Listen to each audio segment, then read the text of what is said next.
What's the deal? Here's the deal. Welcome to episode 1 of our podcast, Here's the Deal, Insights into San Francisco and the Real Estate Market. I'm Naomi Lempert Lopez.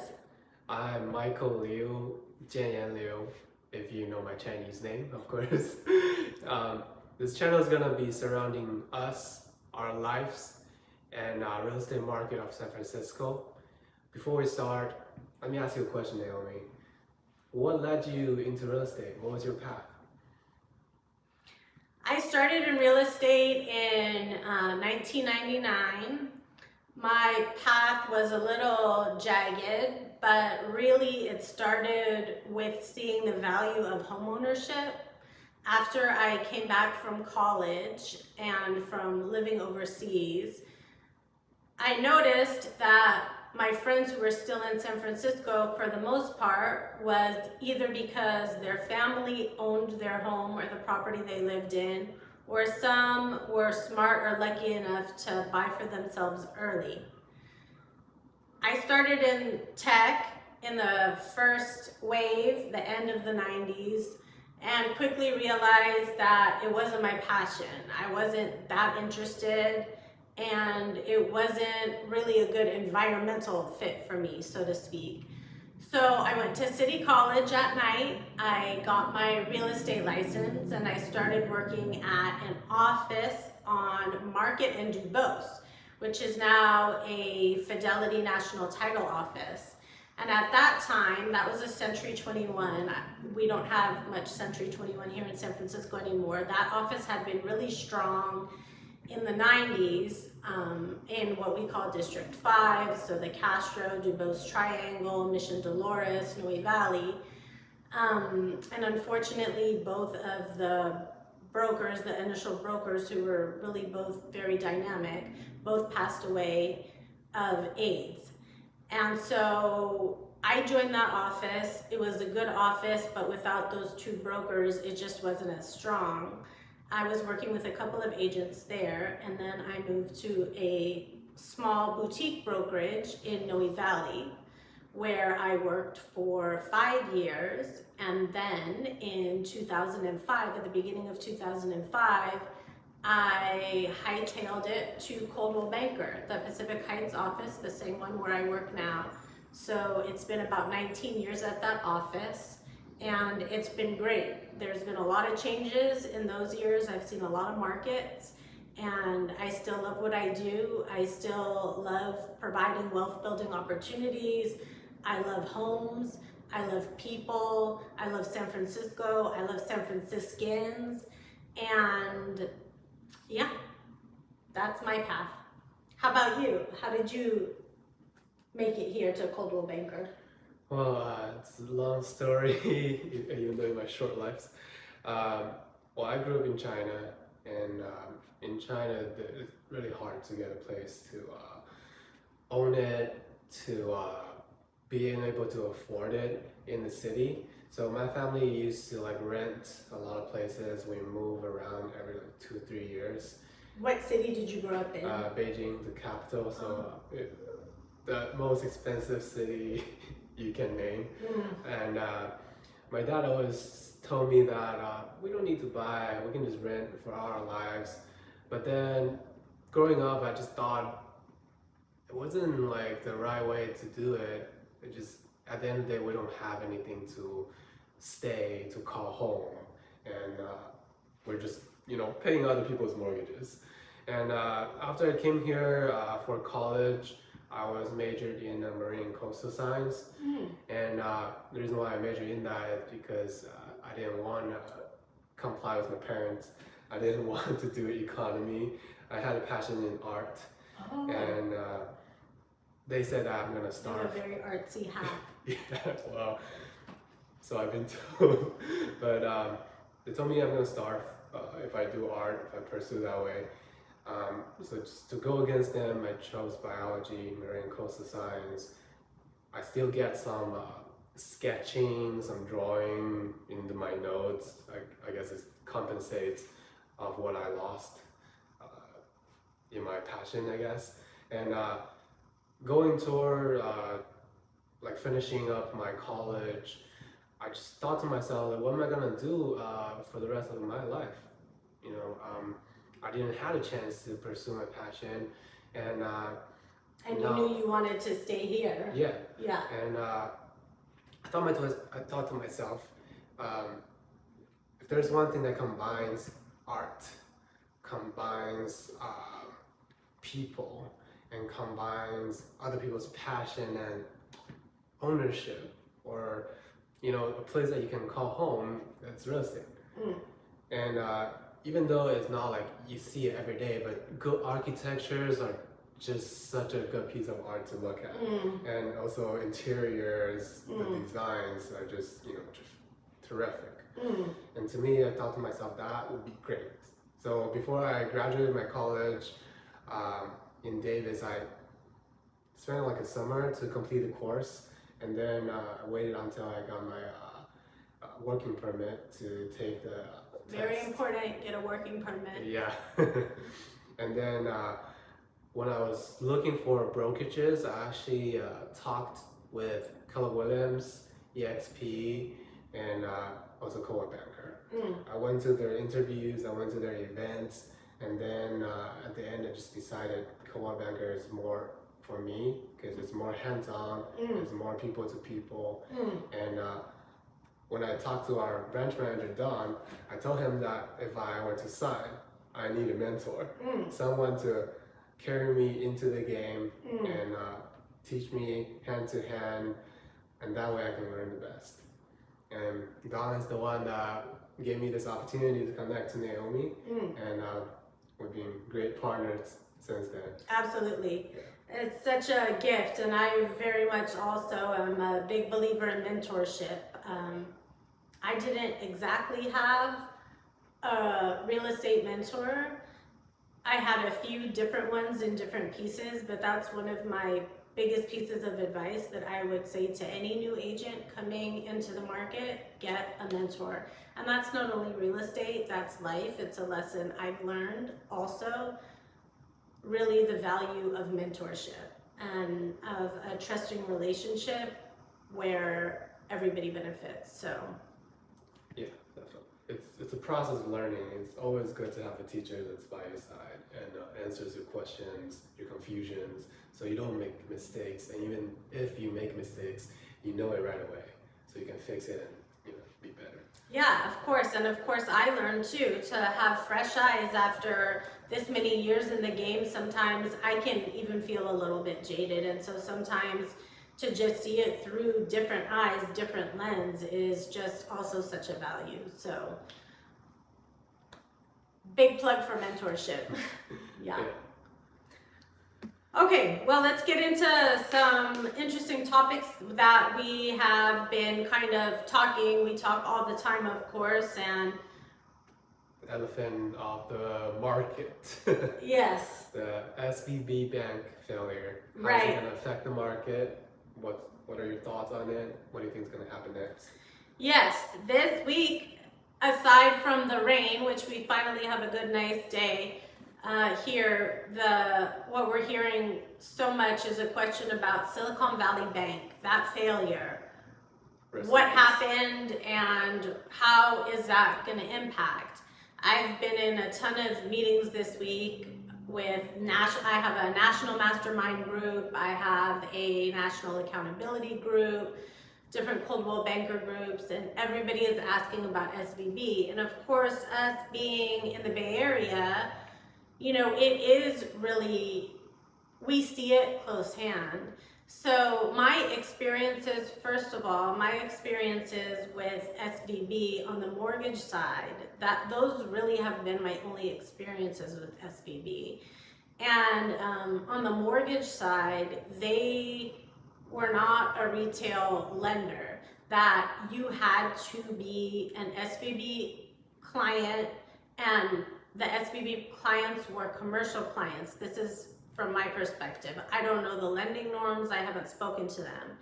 But the clients that I saw who got SVB loans were mostly venture capitalists their companies were affiliated with SVB, and basically it was almost like a hard money, totally underwritten loan.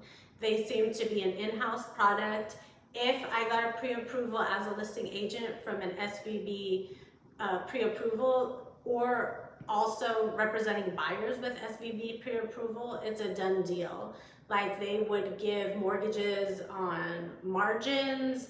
They would have really low down, even if the buyer was well qualified, which all the buyers were very well qualified and very liquid. So it was basically seemed to be an in-house product that was not necessarily a revenue generator for them as much as it was a value add to secure their clientele.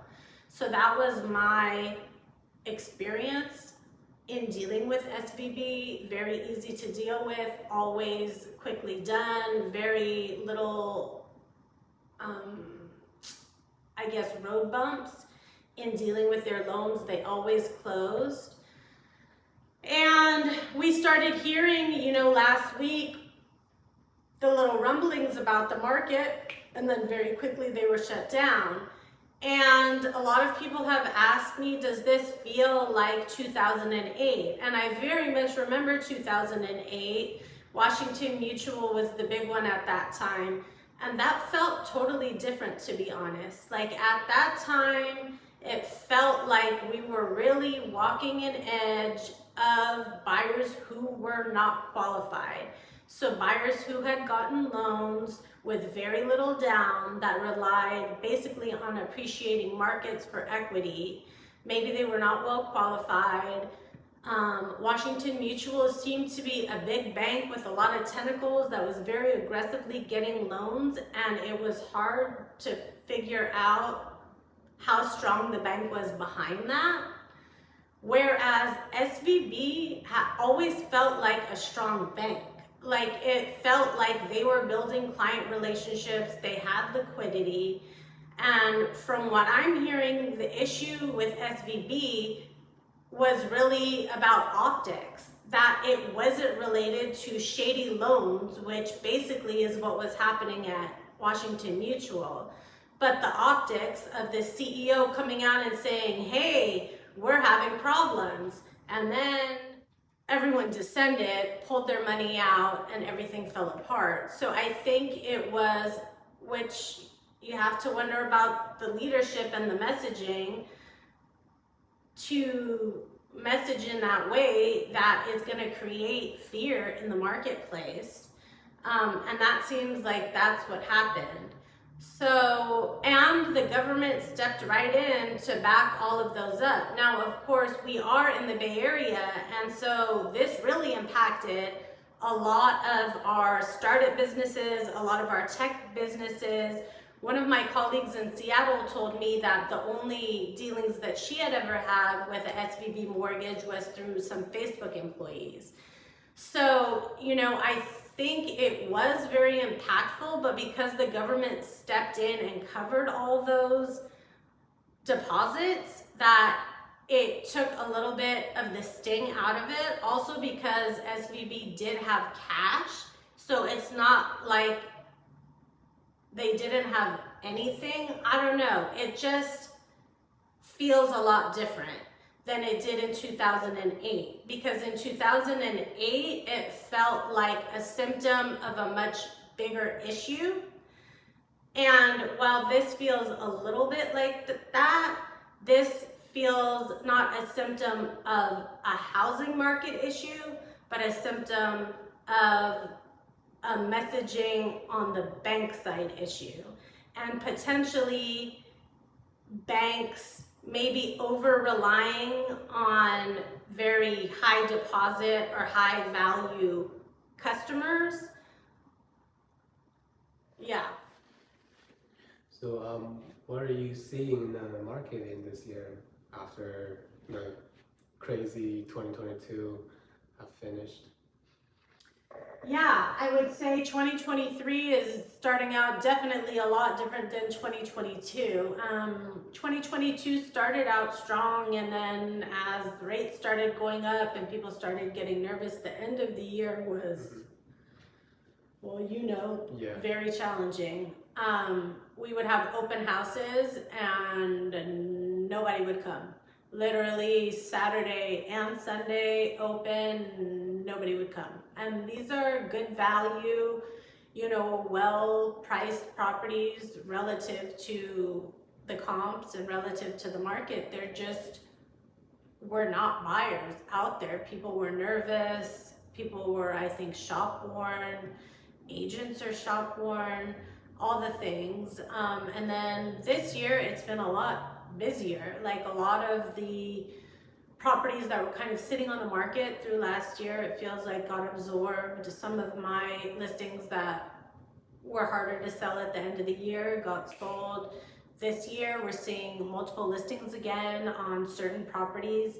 It's definitely dependent upon, well, obviously it's always dependent upon price, upon presentation, upon marketing, but also it's really market segment. So like condominiums in South Beach and basically the southeastern portion of San Francisco are really struggling.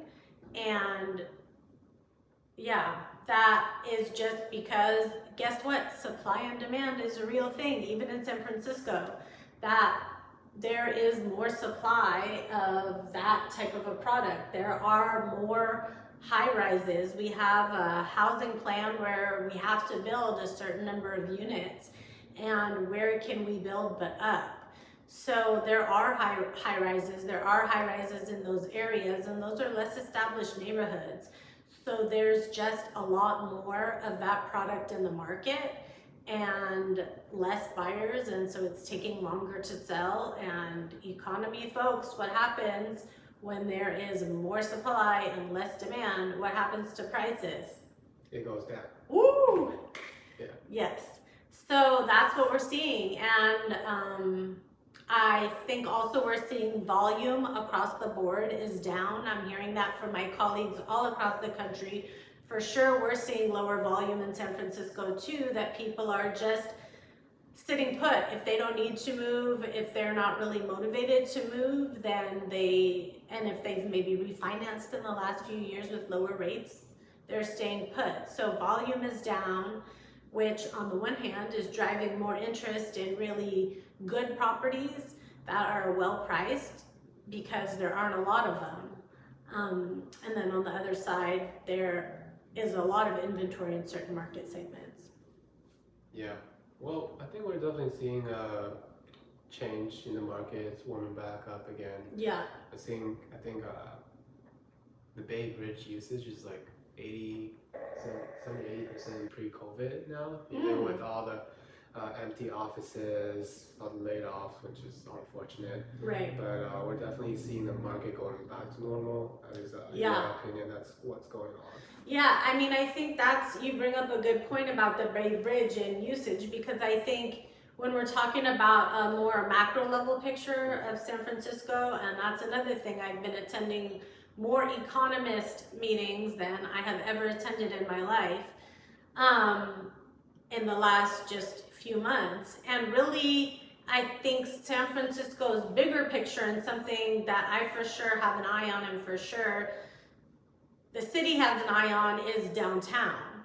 That because we're tech centered, and not only tech industry, but tech oriented, that we really had a lot more people who already worked from home or who went to work from home during the pandemic and haven't gone back to work. I was hearing a national economist say that of all the major cities in the United States, San Francisco has had the lowest return to in-person work.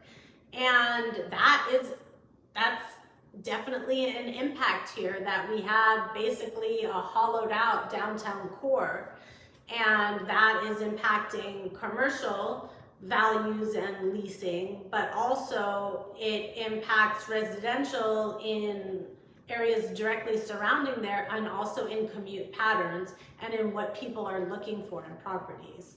So that's definitely something that is front and center in the next few years for San Francisco, is to see what is going to happen with downtown. And are more companies going to require at least a few days in the office?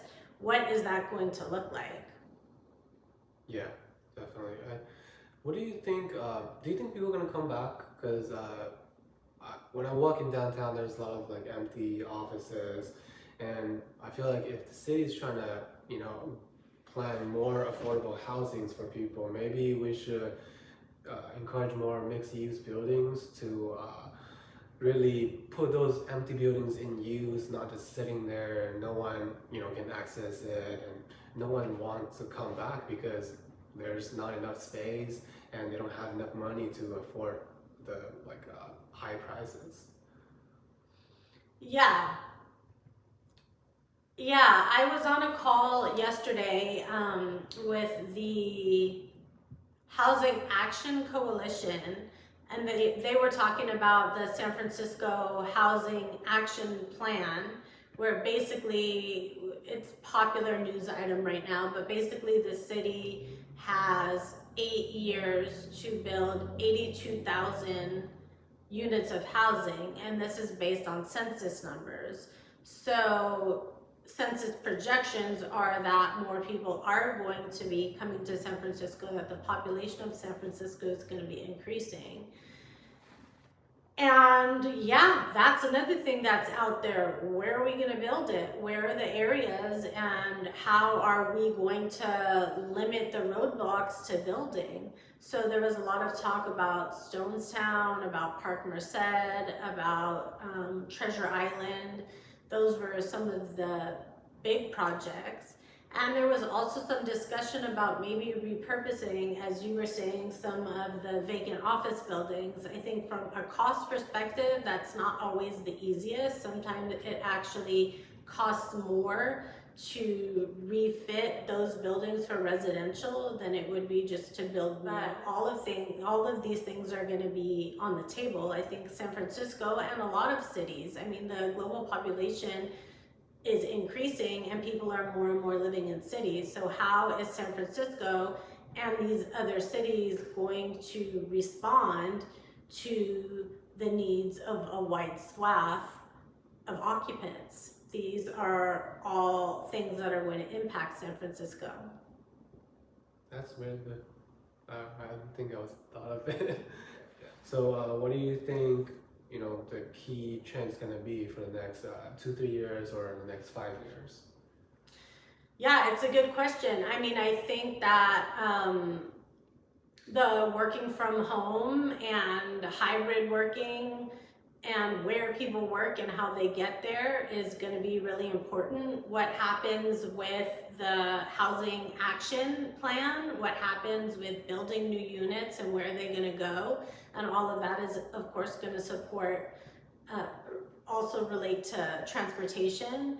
And then also looking at venture capital, looking at banking, looking at these highly capitalized sectors, because our area is a source of innovation. So where is the capital coming from? Is it going to continue flowing? What are we looking at from biotech? What are we looking at in a wide cross section? And also international money coming in. So we're talking about from Europe, from Latin America. Middle East plays a little bit less of a factor here in San Francisco than it does on something like the East Coast or maybe like a London. But what about Asia and the Pacific Rim? Like, what are you hearing about China?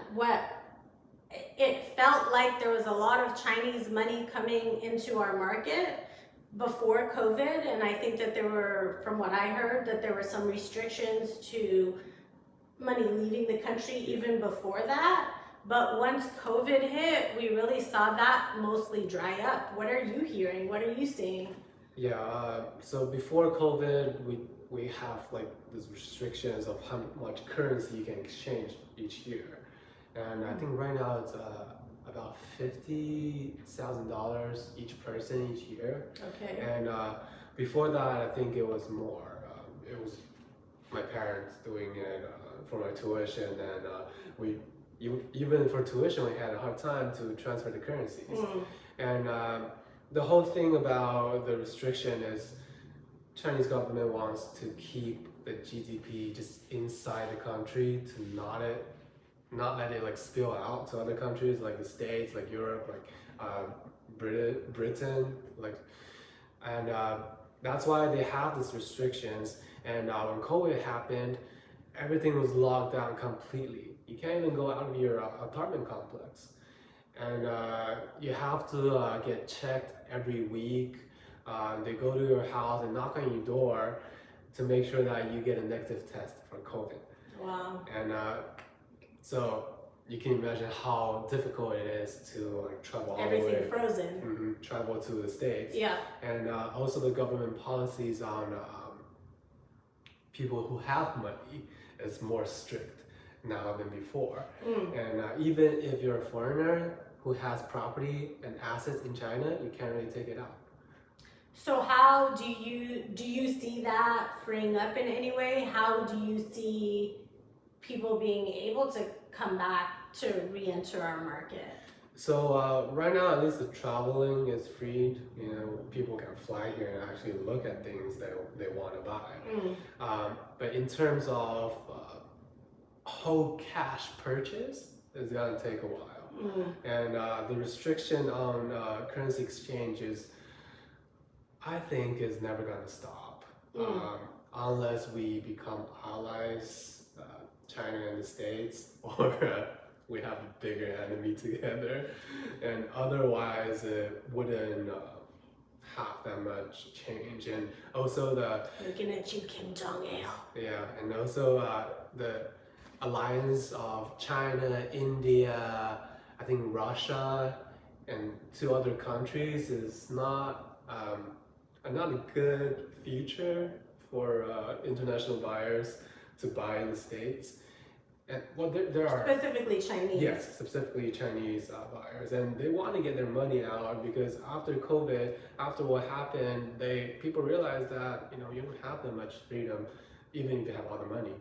You have the money to spend, but you don't have the ways to spend it, and that's what's driving people crazy, and they want to get out. And from what I'm hearing, my friends, their parents, they're struggling to get their money out here and to buy something to keep it here rather than, kind of locked up in China like that. Interesting. Yeah. So after all these crazy things in the past 2 years, when do you think the market's gonna get back to normal? Normal. That's a good one. I get that one so much too. Like, when is the market gonna get back to normal? This is San Francisco. What is normal? Like, I think normal is relative. And I think COVID showed us all that normal is relative. Like as you said earlier, real estate as an asset and San Francisco as a place have really proven themselves to be solid. So real estate is a market. Like every market, there are ups and downs, but I don't think that there's a bubble. I don't think we're gonna see the bottom fall out of it. I don't see any of that. I think that this is a normal market. For the first time in a long time, on certain properties, buyers are able to take a deep breath and think about what they wanna do. They're able to maybe even get offers accepted with contingencies. Like sometimes even lower than 20% down, it can happen. Now, again, it's not across every market segment, but there are opportunities in every market, and this is one. Interest rates were supposed to increase next week, and it looks like they're not going to. So that's a 45-day period that buyers who are really on the edge have an opportunity to maybe get in. And again, this goes back to why I started in real estate in the first place. Just get in. Like, if you want to stay in San Francisco, over time, there's only going to be more people. There's pressure on housing, so get in, and then at least you're in the market and you have somewhere to start from. Now sellers are going to have to be pragmatic. It's important to have a good agent to talk to advise as to market conditions, as to market micro conditions.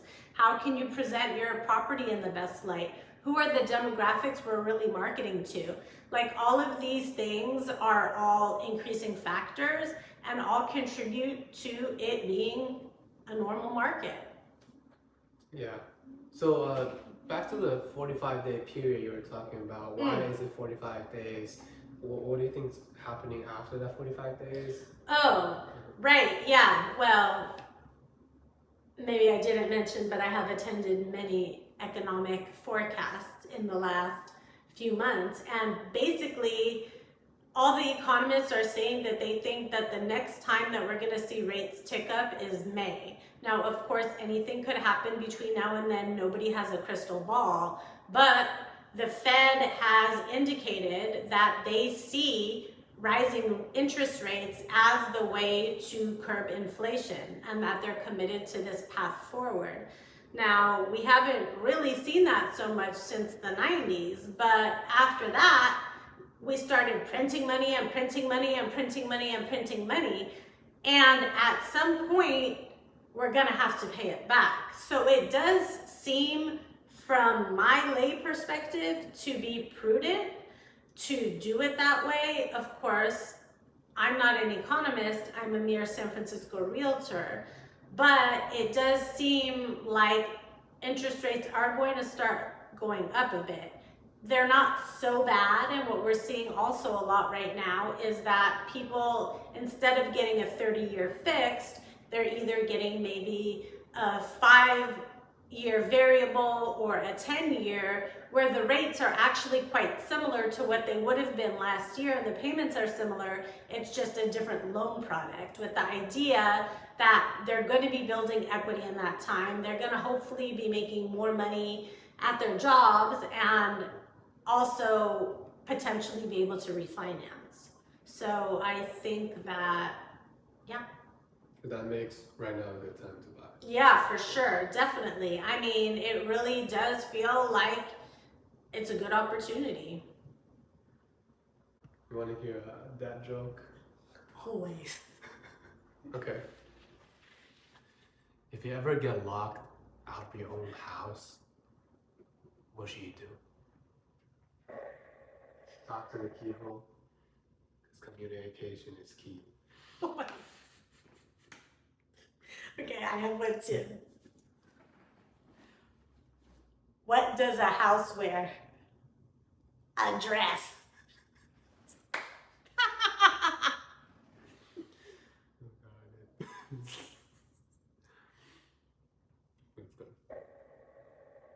Yeah, I don't know what. I was in my room and I saw 10 ants running around. So, I